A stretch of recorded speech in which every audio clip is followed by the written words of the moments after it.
Hi guys, this is John Sullivan, and welcome to part 2 of the Sullivan's Project's 2016 Year in Review. And thanks very much for watching the rather slow and boring part 1. That was kind of a reflection of how this year started out, but believe me, we're really going to pick up the pace and carry on through the rest of the year. I hope you enjoy this. And it's been a really interesting look back myself at how this year's gone. And I'm just ever so grateful that things turned out as well as they did. Today I went back to see my surgeon. He pulled the feeding tube, which was causing a lot of pain. It's just amazing how much better I feel now that that's done. So I'm back to work next week. Hope you all have a really good rest of 2016 if you catch this early, and have a very prosperous and blessed 2017. And please enjoy this film. Let's roll it. God bless. The meadow with the loft. Don't be leaning too far. I'm out of balance right now. Keep your balance.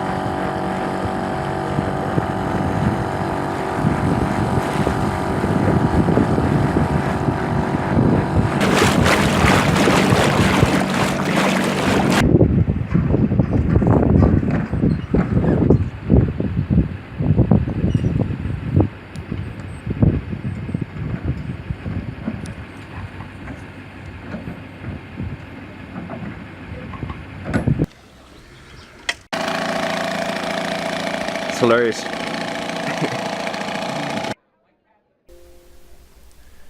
Well, here we are out with K-Gun 9 and 104. This is when James T. Harris actually banned me on Twitter after this, but this is a guy named Steven Crowder, I think. He's a national comedian type, works for PJ Media, I think. Aaron Christensen, April Madison from Channel 9. Here we are out at Mount Lemmon with the very fast flyby of the Thunderbirds. You can't really tell, there's like 6 planes there. This is right before one of the Blue Angels crashed, and one of these guys crashed, I think. Blue Angels guy died, but this guy got out. But this is, I think, they're one of their last shows before that crash.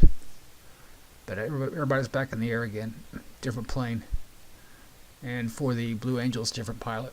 It didn't really turn out very well as far as the film.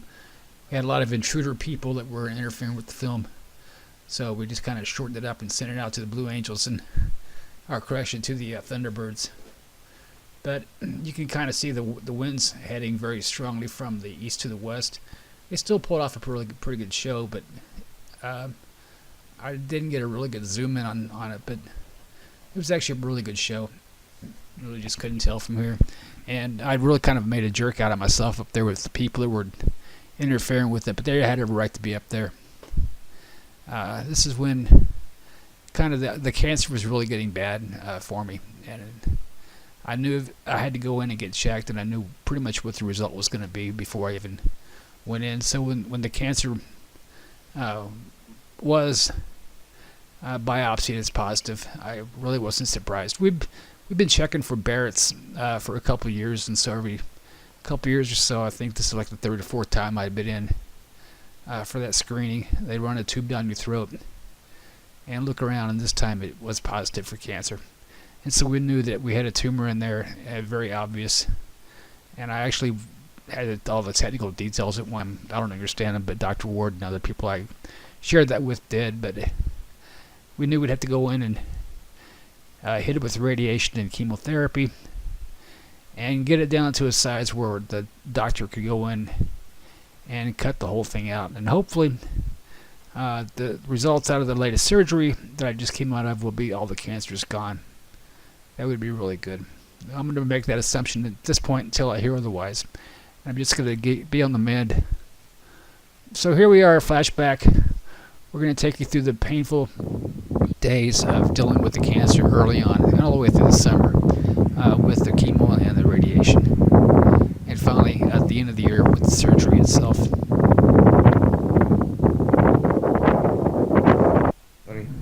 It's the person of interest show.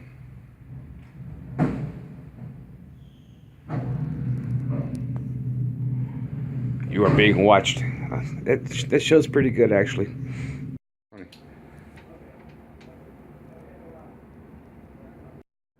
This is for the they're putting the iodine or whatever they use for the help. So far, so good.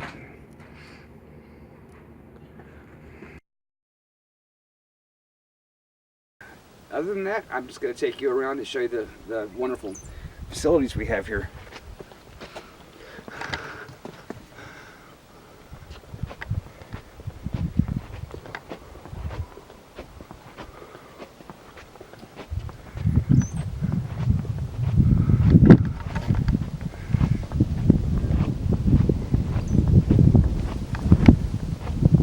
Really do think they need to put a putt-putt course in there.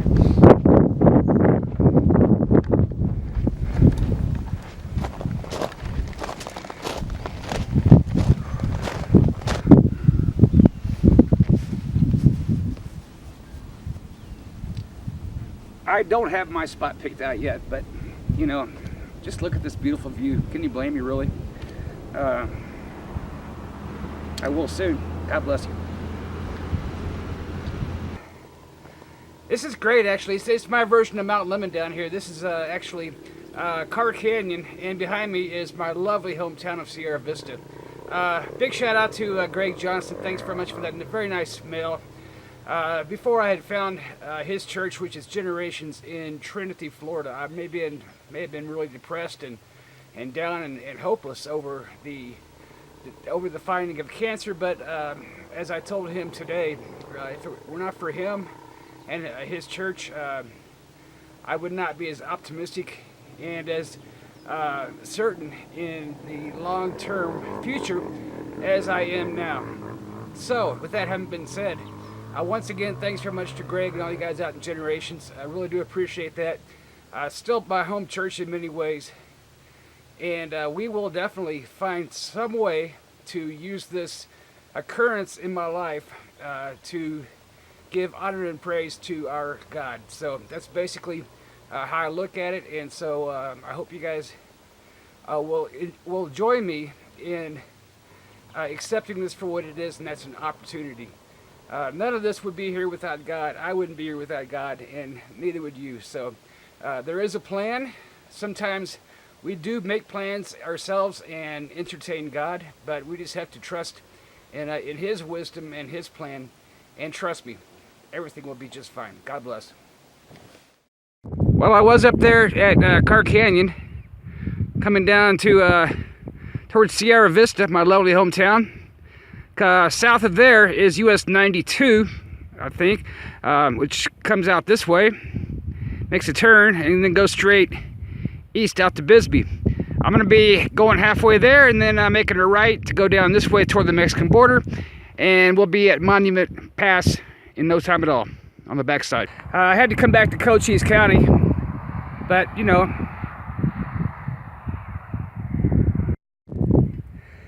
people ask why me, John Sullivan, can be so joyous while battling this cancer. Well, it's pretty easy. I'm hanging out with God in God's country, Cochise County, United States of America. The best. What's not to be joyful about, really? You're looking pretty much to the southwest. I'm looking to the northeast. And what you're looking at basically behind me is a wonderful part of Mexico, believe it or not.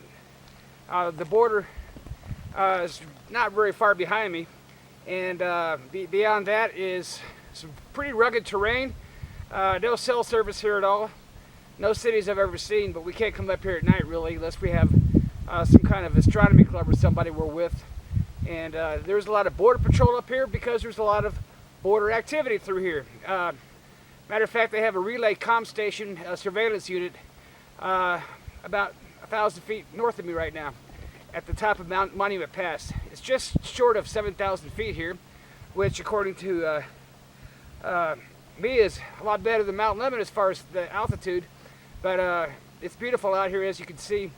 Monument Pass is actually on the south side of the mountain range that is just to the west and to the south of Sierra Vista, my lovely hometown. So this really is no man's land out here. There's some grazing going on locally, both Mexico and American farmers. A lot of deer, a lot of snakes, and up here a lot of bear. But right now they're very content to just hang out under the shade tree. Pretty good UV here today, as you can tell, but not really too bad as far as the heat. Now I feel really bad for you guys in Tucson, but if you come out of Sierra Vista, make that little turn to the east on US 92 and head south to the Coronado National Monument, you're going to end up on a very interesting road, not nearly as bad as the one on Carr Canyon as far as narrowness or difficulty, but it's a very interesting dirt road trail. Probably goes back a long time. It snakes up to this Monument Peak area, and from here you can see east, you can see west, and you can see south. But to the north is basically the mountain range on this side of the range south of Sierra Vista. So with that having been said, once again, you guys, I'm going to have as much life in me as I can while I still can. I don't know what this chemotherapy is going to do to me. I really don't pray, honestly, to have a pain-free or suffering-free existence with this cancer. What I'm praying for is somehow we can flip that and turn that in some way to glorify God. You know, people asking me if I'm scared. Not really. You know, I was a little bit scared when I was a little toddler, when I fell for the first time learning how to walk. I was scared when the baby teeth came in, and I'm like, why does that hurt so bad? I was scared when they fell out and the adult teeth came in. I was real scared with puberty, and of course when I saw my first gray hair back when I was about 29 or so, that scared me a little bit. But you know, we get through these things. We adapt and we live our life. This is all part of nature. This is all part of life. God did design us to be immortal, but just not down here in this form. So once again, I'm very, I guess, philosophical about it, but I have to be, because I really do realize that none of this got here by itself. Contrary to the wills or wish of others, I didn't get here by myself. I did have a wonderful family that brought me to where I am today, and I really am so grateful to all the friends and family that are out there for me right now. And I really have to be kind of selective on how I do that, because I really have to keep my anger level low and my surroundings very positive, and that's what I'm doing. And so as much time as I can spend out here in Sierra Vista enjoying this wonderful part of God's creation, this is honestly, Cochise County is the ideal place for anybody to retire. Right now in Tucson, which is going to be about 100 miles on that way, they're suffering 110, 115 degree weather today. It's okay up here, a little windy as you can hear, but it's not too bad. So there concludes part one. We'll take you over to the eastern side to show you that. But before we do that, here's just a little tour of where we are. This is a little trail I'm going on. You're looking straight south there into Mexico. That's Mexico. That's Mexico. This is the United States. Not really sure where that border fence is on this side, but there is one there. And a lot of people up here watching everything going on within eyesight of here. Infrared, sensors, you name it, they got it. And these are, like I said, Miller Peak and Monument Peak is the area around here south of Sierra Vista. And the Border Patrol guys, like I said, have a really ingenious way up here to look all the way through the valley here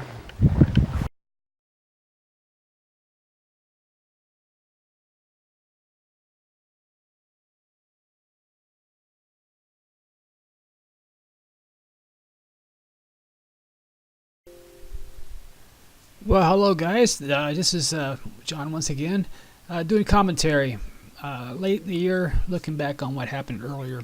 And here we are at the JW Star Pass Resort, JW Marriott, in Tucson, Arizona. It's actually west of Tucson.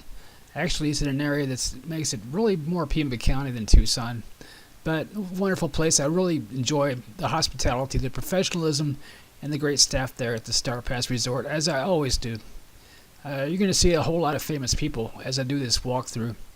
And like I said, I wasn't really trying to photobomb or crash it or anything, but I was just walking through. But a lot of very, very famous people here. I think my only complaint is it's about as white as the Republican convention. He was going to be as excited about this as I am. And it's very nice to see so many out-of-state plates and visitors coming here from the UK and from my lovely Australia. So we will catch everybody tomorrow.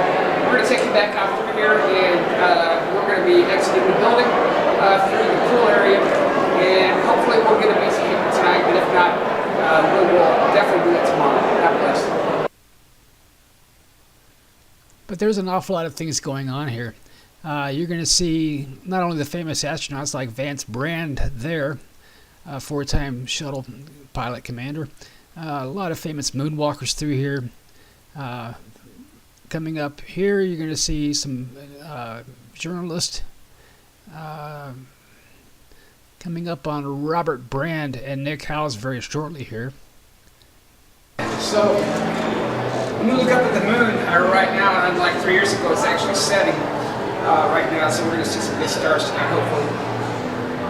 Remember that there are Apollo 11, Apollo 12, almost Apollo 13, Apollo 14, Apollo 15, Apollo 16. Oh, here they are, coming up here in this view. Nick's a guy from the UK that really did, by remote, a really good job arranging this Space Fest 7. And really great job he did. Him with Kim Poor and some other people in the area. There's Nick over there with Ed, and that would be Vance. Robert. Apollo 17. Somebody from all 6 of those missions that landed on the moon, and these 7 plus that went there, we're going to have to throw in 8, 9, and 10 as well, or 8 and 10 anyway. They are all represented in the room we just went through. We saw almost every shuttle astronaut that took off from Pad 39A or 39B out of Kennedy in that room. And so it's very impressive event. Please, once again, come on down to the Star Pass. God bless.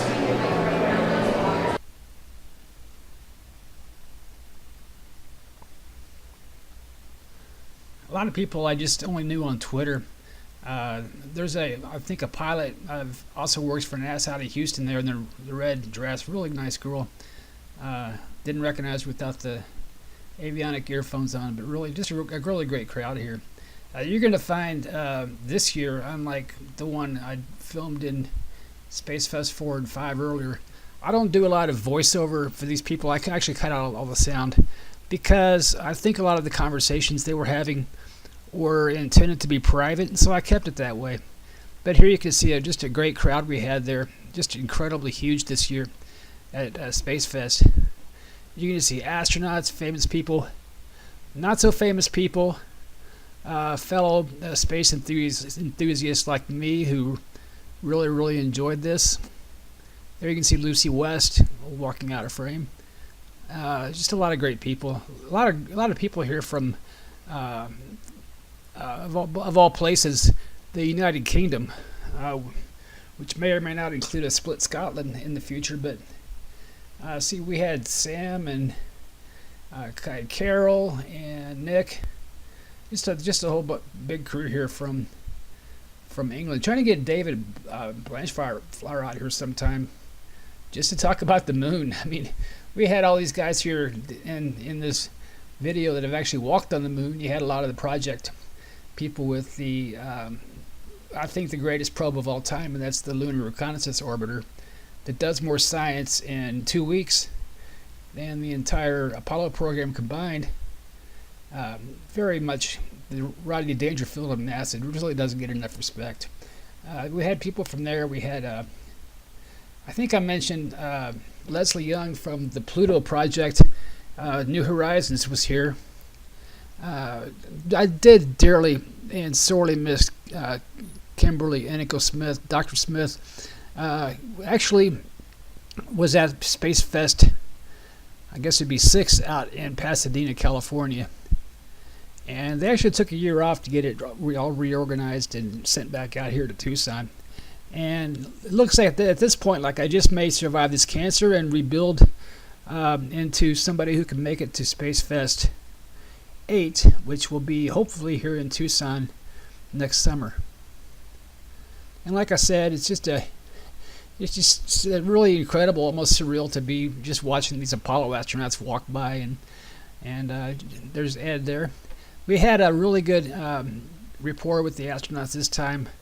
Actually, there's some private jokes I can't share with you that I had with some, including some shuttle astronauts that it's just like I said, it's so surreal to actually, you don't have to go through the NASA PAO and everything I had to do in Florida to talk to astronauts, even though you could actually go out and if you were lucky enough and just blessed enough, you could catch Nicole Stott in Clearwater, on Gulf to Bay down there at the Publix.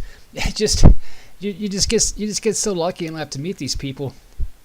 And for the most part, they're very, very gracious. They're not really stuck up in their celebrity status. They're just highly professional, highly trained, very intelligent, very special people who have been through an experience in life and training and in space flight, and they're just so eager and willing to share what they've observed, the good, the bad, and sometimes even the ugly, with the taxpayers and the fans who have supported their missions from down here. And so I never, like I said, I'm somebody who's been in the inside of Paramount Pictures and been inside of all these different so-called highly celebrated entertainment fields and stuff like that, where you got the agents and everybody just swarming around all these people and doing the controlled access and the PR spin and everything. But when you see these guys, these astronauts, it's just really nice just to see them like they really are, and to have any kind of time to just go up and chat with them. It just really is something I think everybody should check out. Some of these guys aren't here that we interviewed before. Ed Mitchell didn't make it to this year's Space Fest for reasons of the afterlife. Often I make reference in here to Carpenter, who I keep missing, Gordo Cooper, who is Gordo Cooper, same guy, and Shara and Glenn. The 4 astronauts I interviewed in 2002, and we just now lost the final Mercury astronaut, but it was so nice to interview these guys back in 2002. In 2003, I caught the first interview between the STS-1 crew, Young and Crippen, in Pensacola after the Challenger was lost. Correction, I keep getting that turned around. After the Columbia was lost, and I got the first interview with those two, and it was just amazing to hear the difference that in the philosophies between Young and Crippen. Somewhere I had that on tape. I ought to bring it back out. But really, it's very, very interesting always to meet John Young. He's actually got a parkway in Orlando named after him. Really a great guy, fantastic engineer. As Charlie Duke, who I would meet here, would tell me, one of my first things I wanted to ask him was what it was like to fly with John Young, who was not only on Apollo 16, but also was STS-1 commander. And it's such a shame we can't get John Young out here, but really, I understand people do get old. John Glenn never made it out here either, but it's another one I really wish could have made it. But we're just so blessed for the people that did show up, and they're so generous with their time and with their access to just the average person that wants to go up and talk to them. It just stuns me. It's so surreal. I just can't say that often enough. But I've got a couple of them on Facebook with me. I don't even know what to say. I'm just so humbled. But we were singing a happy birthday for Elva and for Evelyn. But this wasn't like here on the going on. Space Fest, all dressed out, so it's very nice to celebrate the second birthday knowing you. Right now, all the Apollo astronauts are inside giving their speech. It's $45, but normally what I do is I go catch them one-on-one, and for nothing. I just interview them, but it's always a lot of fun. From the videos I've seen, for the people that go in there and film it and put it on YouTube later, it's really fun to see the interaction between these astronauts and the camaraderie. Sometimes the competitiveness. And I have the room all to myself tonight. So once again, thanks very much for checking out our Space Fest videos for Space Fest 7. Just love this crowd up here. They've really done a wonderful job this year at the JW Star Pass Marriott Resort. And it really is nice to be up here. Right now, the reason I do have this room to myself is because all the Apollo astronauts that came here representing almost every mission are down in the other room giving a talk. And so that gives me a very good audience here.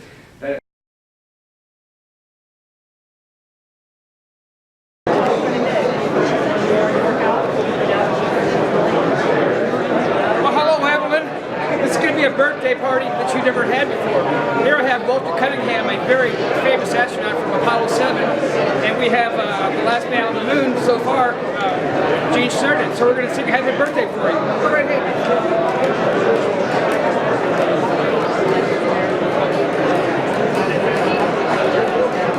Happy birthday to you. Happy birthday to you. Happy birthday, dear Evelyn.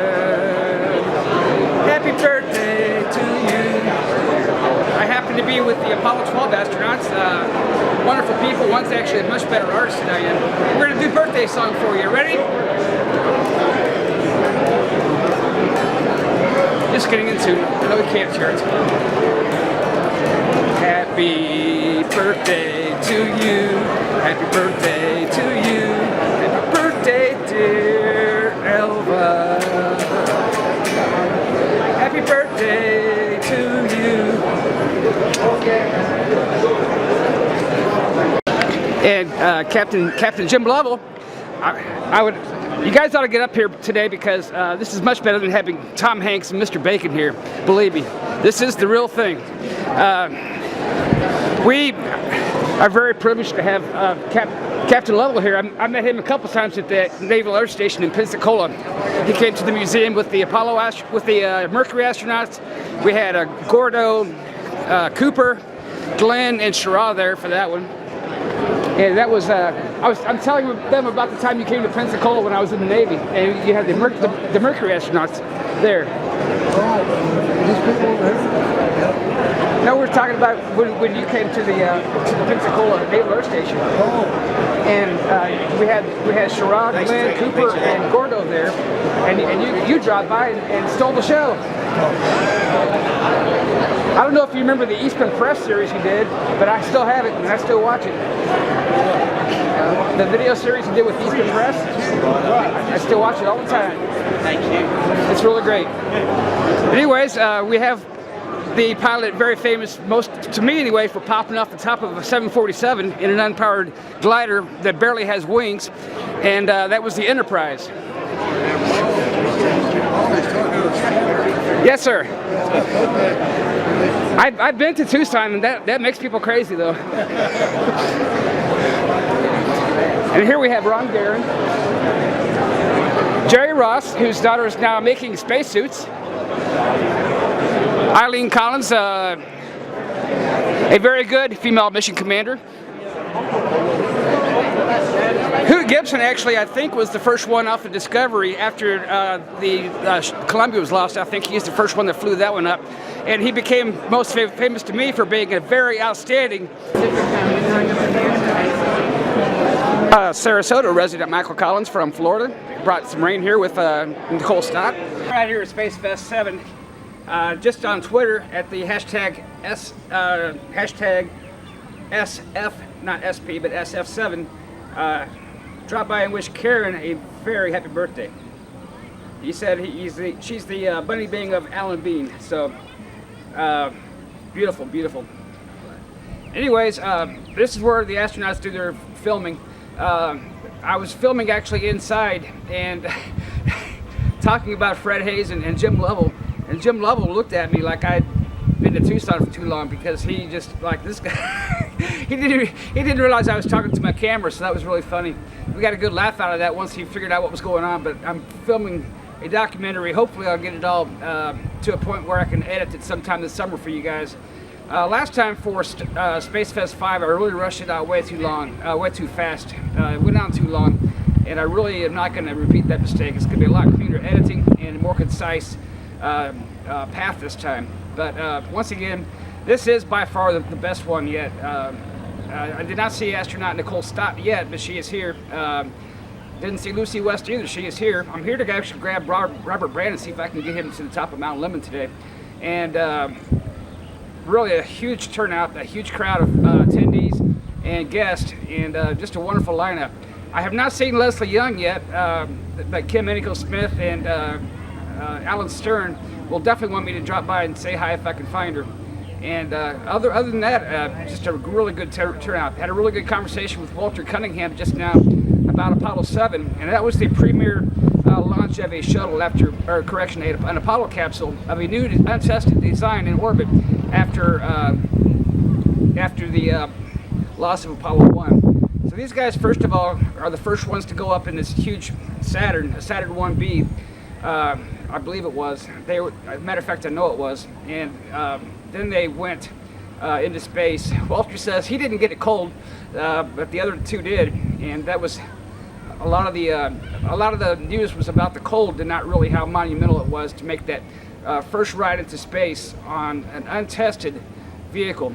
So I told him, I said they should have just called that one the X-Apollo. But it really is quite an honor, as it was last time, of all the astronauts to meet him, Walter Cunningham. Maybe he doesn't get as much attention in the press as everybody else, but I'll tell you what, he was by far the best one up there. In the modern era, I'd have to go with Nicole Stott. There are a lot of other famous astronauts here, Eileen Collins, etc., etc.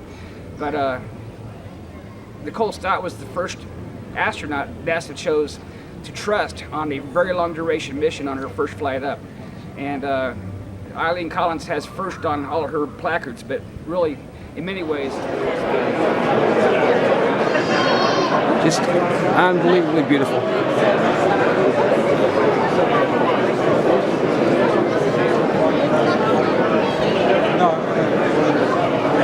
Gosh, she's just so good. Look at that. Everybody was looking for you. I was going to say, this looks like the one that's going to pick me up in a couple months, but that's pretty good. So I found a web store there and it gives you all the options of metal prints or canvas. She painted my angel for me. I went her, but I like this